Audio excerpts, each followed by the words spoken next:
A mão e o punho são uma das partes mais complexas e ativas da extremidade superior do corpo. Ela é constituída de 28 ossos, diversas articulações, ligamentos e mais de 30 músculos extrínsecos e intrínsecos. A articulação radiocarpal, ou articulação do punho, é uma articulação biaxial elipsoidal.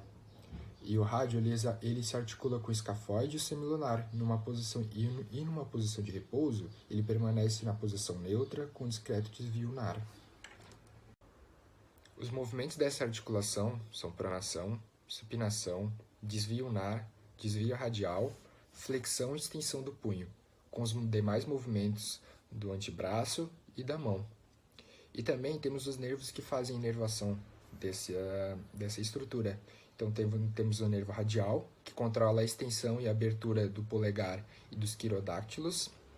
O nervo ulnar, que ele controla a adução, produz o fechamento do movimento de pinça e força de preensão. E também o nervo mediano, que controla a flexão, a oposição e também confere precisão na hora da apreensão. E também temos os movimentos ativos do antebraço, punho e mão, com suas demais ADMs descritas na literatura. Então, se você quiser conferir, é só dar uma olhadinha no quadrinho aqui do lado. Quanto aos aspectos gerais, a síndrome do túnel do carpo é causada pela compressão e tração do nervo mediano ao nível do túnel do carpo, é a neuropatia do nervo mediano mais comum, ela é responsável por 90% das neuropatias, ocorre em 3,8% da população geral, com maior prevalência em mulheres, e ela é mais comum entre as idades de 40 a 60 anos de idade.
Quanto à fisiopatologia, a compressão e a tração nervosa elas podem causar distúrbios da microcirculação intraneural, lesões na bainha de mielina e no axônio e também alterações no tecido conjuntivo de suporte.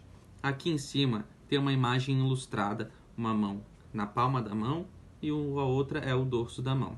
Então aqui na região do polegar, do dedo indicador e do dedo médio, a gente pode ver que ela é inervada pelo nervo mediano e atravessa e vai até a pontinha dos dedos. Aqui na região do dorso da mão, essa parte ela é inervada pelo nervo radial. E aqui na região do dedo mínimo é inervada pelo nervo ulnar. Os mecanismos fisiopatológicos são aumento da pressão no túnel, lesão da microcirculação do nervo mediano, compressão do tecido conjuntivo do nervo mediano e hipertrofia do tecido sinovial.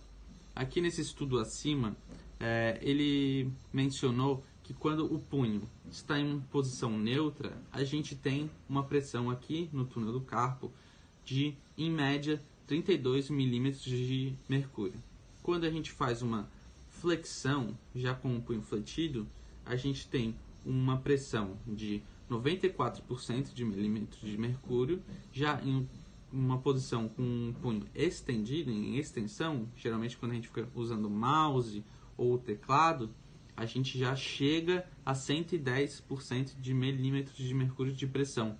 Então, a posição estendida, que geralmente é a que mais ficam as pessoas que trabalham em computadores, é aquela que mais tem pressão e acaba prejudicando mais essa região. As características clínicas mais comuns dessa condição é a sensação de dormência, formigamento e dor nos 3 primeiros dedos, sendo na metade do anelar e também na parte lateral do polegar. Em alguns casos também pode acontecer dificuldade de segurar objetos de forma efetiva, com fraqueza. Também pode acontecer o inchaço nos dedos e nas mãos, no punho. E em alguns casos a condição também pode afetar o antebraço do paciente. Dessa forma causa sensação de dor, formigamento e queimação. Todos esses sintomas são mais comuns e mais intensos na parte da noite. Uma coisa que pode atrapalhar muito também o sono desse paciente, onde ele pode acordar referindo dor, sensação de queimação, formigamento, apenas pelo posicionamento da mão ao dormir. Então ele pode acordar, tentar movimentar para aliviar essa sensação. E com o desuso, com o tempo, a musculatura dorsal da parte da mão pode atrofiar, então ficar encurtada, enfraquecida, pelo desuso que o paciente vai fazer, pela falta de uso desse membro, dessa região. Algumas condições como gestações, obesidade, diabetes, artrite reumatoide ou hipotireoidismo também podem estar relacionadas à predisposição para a síndrome do túnel do carpo. Também a utilização de ferramentas com movimentos repetitivos, com um punho estendido, como o rosqueado de uma chave de fenda, também pode levar a essa condição. E exposição prolongada a vibrações também, como a utilização de ferramentas elétricas que produzem essas vibrações. O diagnóstico clínico é feito através do relato do paciente e também de alguns testes, como o teste de Tinel, que consiste na compressão do nervo mediano na região do túnel do carpo e se referir dor, formigamento ou dor na ponta dos dedos, ele é positivo. E também através do teste de Fallen, que é feito de 30 a 60 segundos. Se referir dor, formigamento ou dor na ponta dos dedos, também é sinal de positivo. Como opções de tratamento, temos a opção conservadora, em que o paciente ele é submetido ao tratamento fisioterápico. Ele também faz o uso de splint do punho, que seria uma tala para impedir o movimento, e também faz o uso de fármacos anti-inflamatórios que não possuem esteroides. E quanto ao tratamento cirúrgico, ele é utilizado somente quando necessário, em que é realizada uma secção cirúrgica do ligamento do transverso do carpo. Os objetivos fisioterapêuticos eles são voltados a curto e médio prazo. Sendo a curto, focamos em identificar as condições que geram a dor, orientar e educar o paciente, reduzir o quadro áltico e edema, diminuir o uso de fármacos, prevenir o agravo dos sintomas ou a ocorrência dele, corrigir posturas do dia a dia e no trabalho, promover o relaxamento muscular, reduzir os estresses mecânicos do nervo mediano com o túnel do carpo. E quanto a médio prazo, focamos em reduzir o estresse mecânico de nervo mediano com o túnel do carpo, fortalecer a musculatura que estabiliza o túnel do carpo, melhorar a função motora e também dos tecidos. Bom, em relação às condutas fisioterapêuticas, a nossa atuação profissional ela vai desde a prevenção. Então, condutas como a ginástica laboral no ambiente de trabalho, que são exercícios de alongamento e mobilidade articular, são fundamentais para prevenir a síndrome. Mas, quando a síndrome já ocorreu, a educação em saúde ela continua sendo uma recomendação bastante forte, porque a gente tem que analisar o que está causando a síndrome do túnel do carpo, e tentar interferir nesse fator causal, pois dessa forma a gente vai conseguir que o nosso tratamento tenha efetividade. Então, observar o ambiente do paciente, se a síndrome advém de movimentos repetitivos, e tentar trazer orientações, estimular mudanças de hábitos e estratégias na rotina para diminuir esse estresse mecânico sobre o nervo mediano. Em relação a condutas mais gerais, além da fisioterapia, a gente achou interessante trazer sobre a injeção local de corticosteroides, porque embora não seja uma conduta que será realizada por nós, fisioterapeutas, ela é muito utilizada. Então, os pacientes que irão vir fazer o tratamento conosco, muitas vezes eles estarão realizando esse tratamento de injeção com corticosteroides. Então, é importante a gente ter esse conhecimento sobre também. E segundo a revisão sistemática que a gente pesquisou, essa conduta ela parece ser útil ao tratamento, desde que orientada da forma correta por um médico e prescrita da forma ideal. Ela é útil ao tratamento porque ela reduz o edema, né? Então ela atua ali no processo inflamatório e reduzindo o edema aumenta a relação espacial entre o túnel do carpo e o nervo mediano. Então, aumentando essa relação espacial também diminui o estresse mecânico. E nesse mesmo sentido, a gente tem na fisioterapia a crioterapia, né, que seria o uso ali de compressas frias no local, que também vai atuar na redução dos sintomas inflamatórios. Já em relação aos recursos eletroterapêuticos, um estudo objetivou verificar a eficácia do laser terapêutico. Então, ele recrutou 79 indivíduos e dividiu em 2 grupos, um grupo placebo e outro grupo com os efeitos do laser. E a conclusão que ele chegou, após intervenções de 5 vezes na semana por 3 semanas, foi que o grupo com o laser pareceu mais eficaz do que o grupo placebo. No entanto, isso a curto prazo e em casos de síndrome do túnel do carpo leve a moderada. No entanto, a revisão sistemática que a gente fez da pesquisa também trouxe estudos que trazem controvérsias a esse resultado. Outros estudos que compararam a grupos placebos obtiveram que o laser terapêutico não pareceu mais eficiente que os grupos placebos. E o ultrassom terapêutico, ele também tem controvérsias da eficácia dele. Alguns estudos trazem os benefícios que o ultrassom pode trazer, como o aumento do fluxo sanguíneo da região, porém são limitados, né? São escassos. Logo, o que a gente conclui dessa parte é que não necessariamente é necessário excluir essas ferramentas do tratamento, mas não utilizá-las como uma ferramenta principal, né? Então, ao organizar a nossa sessão, não demandar um tempo grande da sessão com essas condutas que carecem de estudos, né? Não possuem uma evidência tão forte e tão clara a respeito. Já a terapia manual, ela apresenta uma evidência mais forte, né, nos estudos. E, inclusive, a gente achou muito interessante esse estudo que a gente trouxe, que ele compara os recursos manuais com uma intervenção cirúrgica. Então, foi também dividido em 2 grupos e acompanhado esses 2 grupos por 1 ano, sendo que a terapia manual foi realizada 3 vezes na semana. Com isso, eles concluíram que a longo prazo os 2 grupos tiveram resultados semelhantes, então teve a mesma eficácia, e a curto prazo a fisioterapia apresentou resultados melhores. Então, o que isso quer dizer pra gente?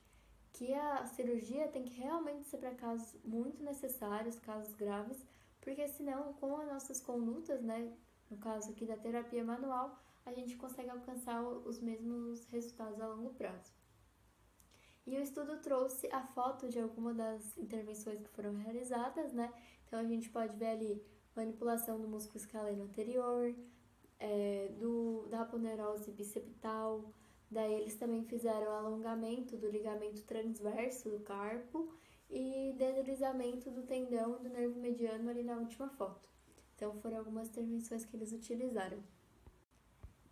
E o último estudo que a gente trouxe, ele comparou entre a cinesioterapia clássica, né? Então exercícios de alongamento, fortalecimento dos músculos flexores e extensores da mão e do punho, e exercícios baseados em um protocolo de intervenções realizados pelo estudo, que incluía intervenções de mobilização neural e de estabilização segmentar da cervical. E os resultados foram: ambos aumentaram a força de pinça, né, com alívio dos sintomas, sendo que a cinesioterapia clássica ela teve um alívio maior ali dos sintomas, porém o grupo que foi feito o protocolo proposto, ele apresentou melhores resultados na reorganização mecânica e na funcionalidade. Então, apesar de ele não ter tido o mesmo impacto para a redução dos sintomas, ele teve melhores resultados ali na função. E aqui a gente trouxe algumas fotos, né, para ilustrar como foi essa intervenção realizada no estudo que eu citei. Em relação à cinesioterapia clássica, o estudo falou que eles realizaram alongamento e fortalecimento dos flexores e tensores do punho e dos músculos intrínsecos da mão e também exercícios para promover reeducação sensorial. O artigo não trouxe fotos dessas intervenções, mas a gente botou alguns exemplos, né, que podem ser realizados nesse sentido. Então, ali eu apertar a bolinha para fortalecer flexores, abrir o elástico para extensores, extensão e flexão de punho com carga e alongamentos. Então, em casos de síndrome do carpo que ocasionem, né, uma fraqueza dos músculos tenares, em decorrência da compressão do nervo mediano, né, que não vai inervar, que pode não inervar corretamente esses músculos, esses exercícios podem ser realizados de fortalecimento, além dos de alongamento. Em relação ao outro protocolo que o estudo trouxe de exercícios, como eu já havia citado, eles focaram mais na parte de mobilização neural e estabilização segmentar. Então, o próprio artigo trouxe algumas fotos de intervenções que foram realizadas, então nós podemos observar ali no slide que foi feito liberação miofascial cervical, mobilização escapular, mobilização neural medial e neuroaxial, e também exercícios de estabilização segmentar, como eu já havia falado, ativação de romboide e trapézio, ativação dos músculos intrínsecos da mão, então foi realizado com uma bola de espuma, em que ela apertava a bola para ativar os músculos intrínsecos, como ali na foto D. E com essa mesma bola de espuma, ela também fez massagem no nervo mediano para aumentar o fluxo sanguíneo e o aquecimento na região, e o deslizamento do tendão, né, ali na foto B. Então, são exercícios baseados nesse embasamento de controle motor, que são bastante diferenciados do que se pode imaginar para a síndrome do carpo, quando se fica muito restrito ali a parte local, né? Mas hoje em dia já se tem essa compreensão que muitas vezes a causa da síndrome do carpo ela pode vir de vias descendentes, das raízes nervosas, né, do nervo mediano na cervical, ela pode vir de outros fatores que vão influenciar regiões que merecem esse tratamento mais amplo, né, além do tratamento no local do túnel do carpo. Então, esse protocolo, ele trouxe um pouco essa visão mais abrangente do tratamento, que, lógico, será muito específico a cada indivíduo, mas que deve ser visto de uma forma ampla para adquirir melhores resultados, como o estudo trouxe.